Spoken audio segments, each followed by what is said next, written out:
Hello and welcome to Gavi Immer Gaming. This is Grant and I'm back with another Warhammer Fantasy Battle Report. Today we're playing 2,500 points and we're using the 50% allotment for both Lords and Heroes. We've got my Empire army versus a Warriors of Chaos player. And we rolled up scenario and we got the Watchtower, so you can see the tower there in the middle. So just take you through my army from left to right. We've got 4 Demigryph Knights, and then beside them is the Light Council that I brought. So I've got my Archlector on the War Altar, and then a unit of 26 Spearmen plus 3 level 1 Light Wizards and a level 4 Light Wizard. To the right of that is the Celestial Huracanum, and then I've got a unit of 17 Inner Circle Knights plus my BSB in there. And then on the right hand side is my unit of 3 different war machines, the Hellblaster and 2 cannons, and then there's an engineer there right beside the Hellblaster. Wizards and a level 4 wizards all to light, and then to the right of them you see here's a close-up picture of my right flank, and here's a shot of my left flank. And here's the Warriors of Chaos army from left to right on the screen. We've got Throg with 5 Trolls, and then a unit of 22 Nurgle Warriors. We've got his Slaughter Brute, and then 3 Skull Crushers, and then at the far right-hand side of the screen on his left flank is a unit of Chaos Knights, and in there as well as a caster casting the Lore of Nurgle. And then on his far right-hand flank, opposite my cannons, is another caster. This one is casting the Lore of Undeath, and he's on the Flying Disc. Here's a closer picture of his middle line, and just a shot of his knights over on his far left flank. In Watchtower, we roll off to see who gets the opportunity to occupy the tower at the beginning of the game. My opponent had the chance first, but didn't have a unit small enough to go into the tower right away. So we proceeded right on to turn 1, and I get first turn, move my Archlector back a little bit, and move my Hellblaster up. Not much movement other than that, just wanting to take advantage of my superior shooting and magic as much as possible before getting into close combat. In Magic, I used Banishment to kill 4 of the warriors, and then I used my 2 cannons to shoot and kill the Slaughter Brute that was right there between the warriors and the Skull Crushers. The second cannon actually killed the Slaughter Brute, rolled through into the flank of the Skull Crushers, but then I proceeded to roll a 1 to wound the first Skull Crusher, so it ended there. And with that, we move on to Warriors turn 1. So on the far left-hand side of the screen, he flew his caster on the Flying Disc up onto the hill, start to threaten my cannons that are just off screen, and then he moved both his Trolls up and his Warriors up, intending to put the Warriors into the tower next turn. Now, I'm not sure why I didn't move these Demigryphs the last turn. They're completely outmatched over here out on their own with both the Skull Crushers and the Chaos Knights bearing down on them. You can see that he's moved them up to start to threaten these Demigryphs.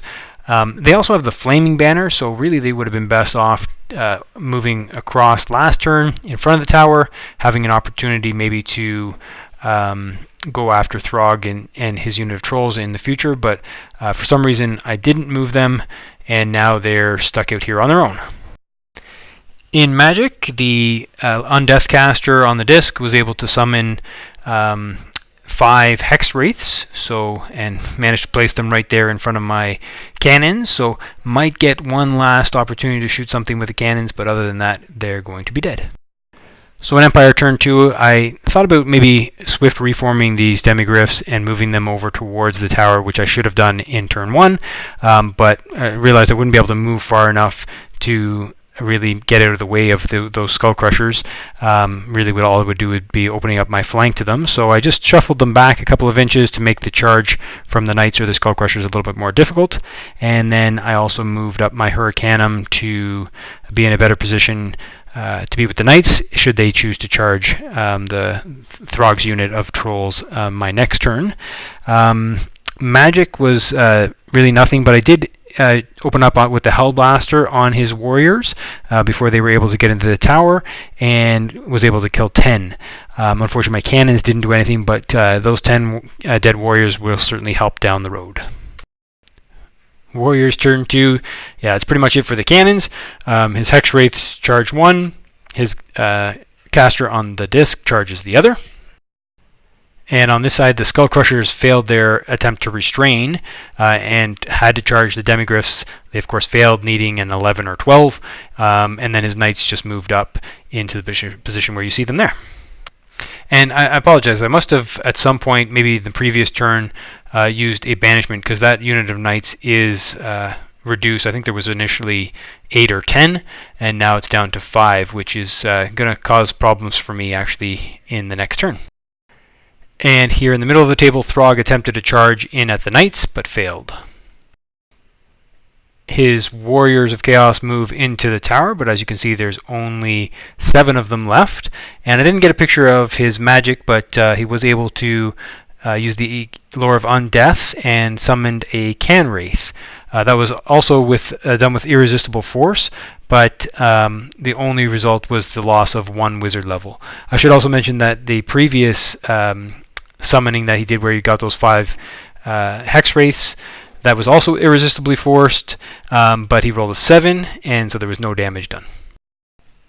And we go over to Empire turn 3, and again, I think this was probably a mistake. My opponent cleverly convinced me to charge those Knights, thinking that now that they were only down to 5, it wasn't going to be that bad. I would maybe beat them and overrun and hopefully get out of the charge arc of the Skull Crushers.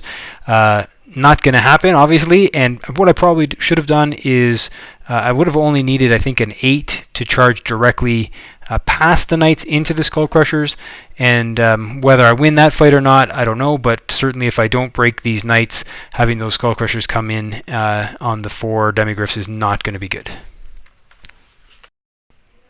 Here I use my Knights to charge into Throg's unit and move my Hurricanum up to support. Yeah, and the Demigryphs go into the Knights. I think I did 1 wound to him, he did 2 wounds to me.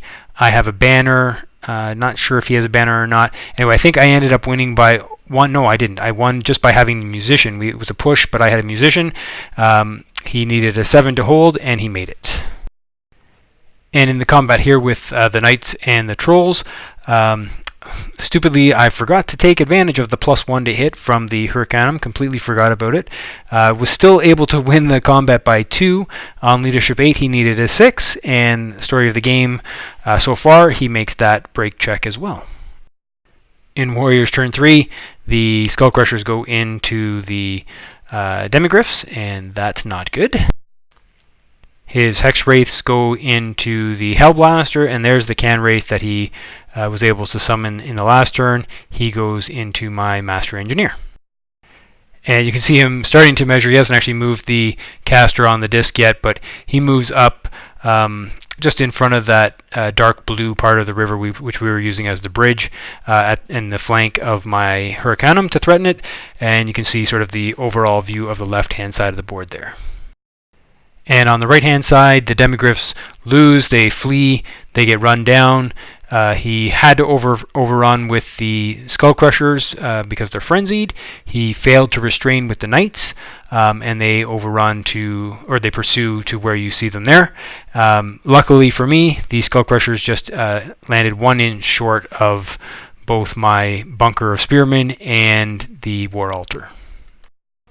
And on the left-hand side, the Hellblaster is dead to the Hex Wraith. They overrun and fall just 1 inch short of my Hellblaster.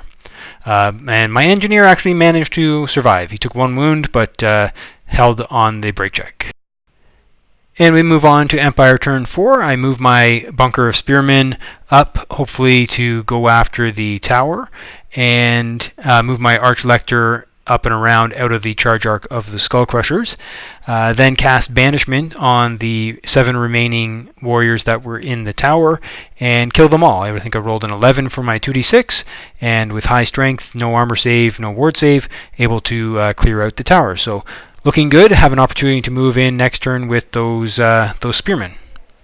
Was also able to cast Light of Battle from my level 4 Light Wizard onto the Knights, which means that they are now unbreakable, automatically passing any leadership tests. This is after Warrior turn 4 movement, but you can see that my Knights didn't fully die. Luckily, Throg had to issue a challenge. I had my champion there who accepted, so that was only one dead knight. Lots of overkill, but only one dead knight. And then his other couple of trolls were able to kill 2 more, but again, with the Light of Battle spell up, they automatically pass. So this is after movement of warriors turn 4. You can see his Hex Wraiths have charged into the flank of my spearmen. I had thought I had positioned my Hurricanum in such a way that they wouldn't be able to get in there, but because they were able to just fly over top of the Hurricanum, they're able to get in and then to push the spearmen up in as to force them to maximize. And then you can see the Can Wraith charges into the flank of my Hurricanum. And he also turns both his Knights and his Skull Crushers to go after my Archlector. There's a close-up of the Hex Wraiths going into the Spearman. And a close-up shot of his Can Wraith charging into the flank of my Hurricanum. And just a close-up of his other 2 units moving into position, getting ready to take over and kill my general. The Hurricanum takes 1 wound, and with the charge in the flank, he fails his break test. He flees, runs through the Knights, doesn't take any dangerous terrain, doesn't quite run off the table, and gets away. My only magical weapon to deal with these ethereal Hex Wraiths is on my level 4 wizard, which is the wizard there in blue in the 2nd row, right in the middle. So I decided to make way with him, moved him over, thinking maybe I could get a wound through, have some ranks, a banner, might be able to win this combat and force these guys to crumble. But that completely backfired. I completely whiffed my attack. I think I had 2 attacks at this point, completely whiffed it, and he took a wound back, despite his 4-up ward save, and then a couple of other spearmen die as well. We luckily are able to hold, and we do turn and face to eliminate the bonus for the flank.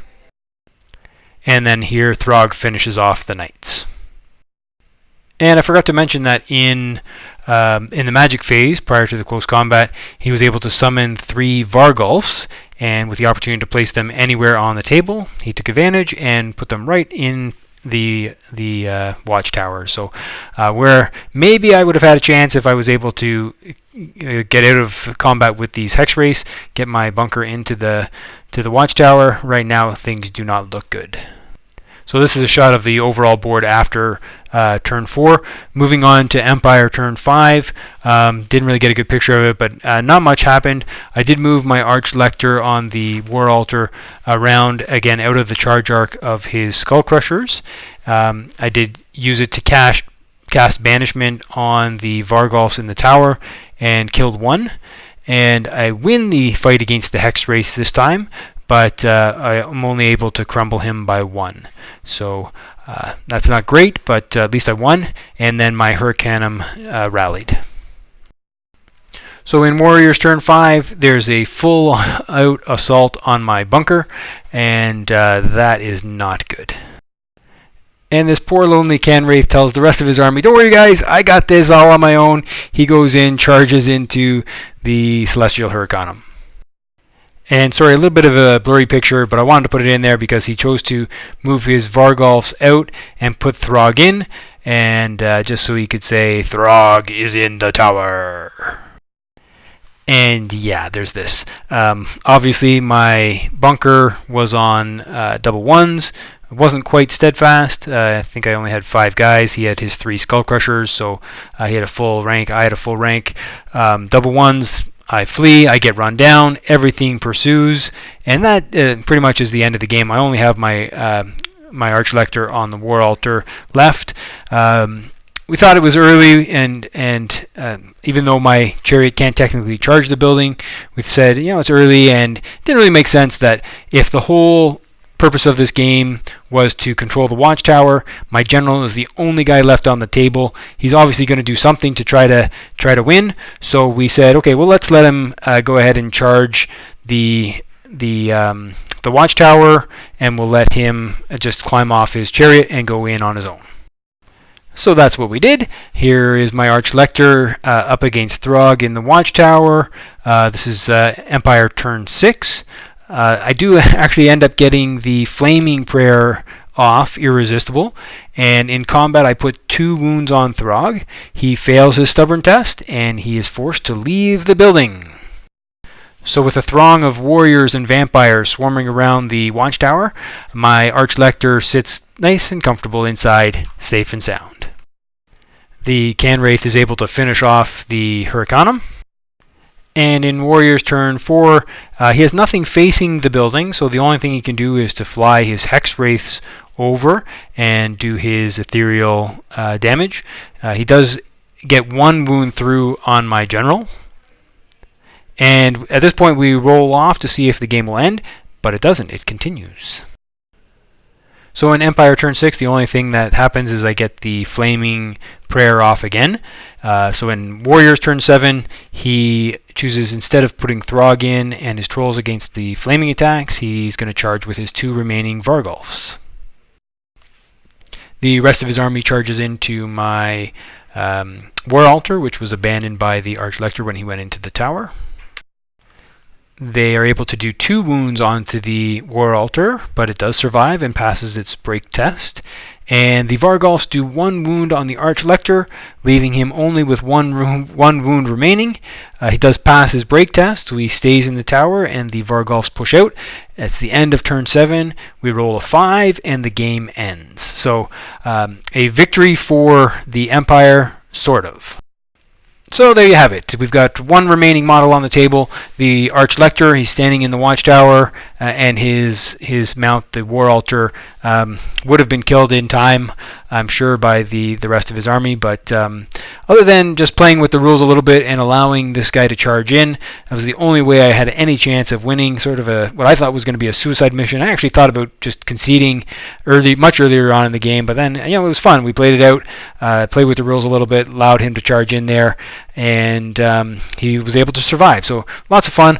Really, really strong army to go up against. I didn't know what to do when he's just raising these guys up, not taking any damage from his irresistible force and miscasts, and certainly those Hex Wraiths that he raised up early on more than got their points back, or got the points back. Even if he did die in the first miscast, raising up those 5 Hex Wraiths, they were able to kill the cannon. They were able to kill the Hellblaster, did some damage on the Archlector, no problems. And then on top of that, the Vargulfs and the Canwraith, really tough to deal with. And with that guy on the disc, I thought maybe should I try to hit him with a cannonball, but he's got a 3-up ward save, re-rolling 1, so really tough to kill, and just the ability to raise up these undead. So I look forward to future games where hopefully things start to balance out a little bit. I think the undead players with Nagash and the ability to raise up some of these additional units really puts them at an advantage right now, but hopefully as the end times continue, things will balance out. Well, thanks again. Hopefully you enjoyed it, and we'll catch you on the next one.